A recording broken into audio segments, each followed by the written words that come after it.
قسموا اليوم على 2 والعروسة لبست بدل الفستان 3، وفنانات لبنان كانوا بينافسوا بعض على مين تلبس فساتين أكتر وأحلى من بعضها، وأم العريس طلتها قلبت الدنيا وكانت ولا الملكات، ونادين نجيم رقصت على 1:30 في وسط القاعة، ووائل كفوري فاجئ كل الحاضرين باللي عمله، وعاصي الحلاني ومراته اللي عملوه أحرجهم جدا. تفاصيل كتير حصلت في فرح سيليو ابن مصمم الأزياء اللبناني إيلي صعب. هل فعلا سلمى أبو ضيف كانت موجودة هناك؟ وليه سيرين عبد النور كانت قاصدة إنها تلبس فستان مغطيها كلها؟ ومعقول اللي إليسا عملته وسط الناس؟ كل ده وأكتر هتلاقوه في الفيديو ده، بس كملوا للآخر وشوفوا الفنانات اللي جت عشان تحضر الفرح من كل مكان في العالم.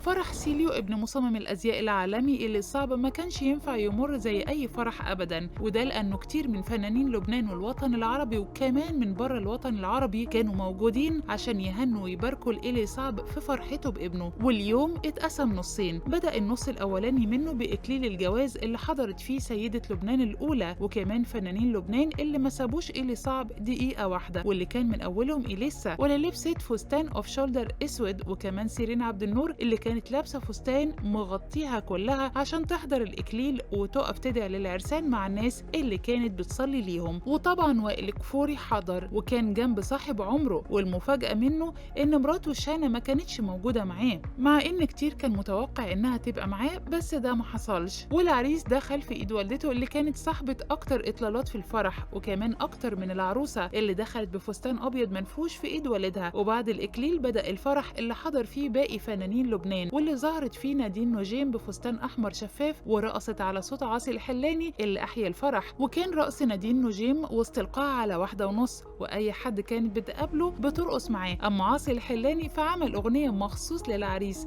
وكمان اغنيه مخصوص لابوه، والعروسه كانت حافظه كل اغانيه لدرجه ان هو استغرب. وبعد ما عاصي خلص غنى، مراته اللي كانت جنبه ومش سايباه حبت انها تكافئه، قامت بيساه وده حسسه باحراج بعد ما كل الكاميرات اخذت اللقطه. ده غير بقى سيرين عبد النور اللي حضرت الفرح بفستان تاني خالص وكان شيك جدا ولايق عليها. اما اليسا واللي برضه لبست فستان غير الاولاني اتفاجئ بيها اصحابها اللي موجودين في الفرح بانها نزلت في وسطهم ورقصت معاهم. كلودين صعب تعتبر هي صاحبه اكتر اطلالات في الفرح، وده لانها زي العروسه وغيرت فستانين في الفرح بالليل، واحد منهم كان ملوكي والتاني كان زي عرايس البحر. اما العروسه فكان فستانها التاني ذهبي وكان مبهر لكل اللي شافه. اما بقى من اللي كان وجودهم في الفرح مفاجأة هم هاند أرتشيل الممثلة التركية، وكمان أنس بوخش اللي أول مرة يزور لبنان كان عشان يحضر الفرح، وكمان سلمى أبو ضيف واحدة من أهم الضيوف اللي كانوا موجودين. انتوا بقى ايه أكتر حاجة لفتت انتباهكم؟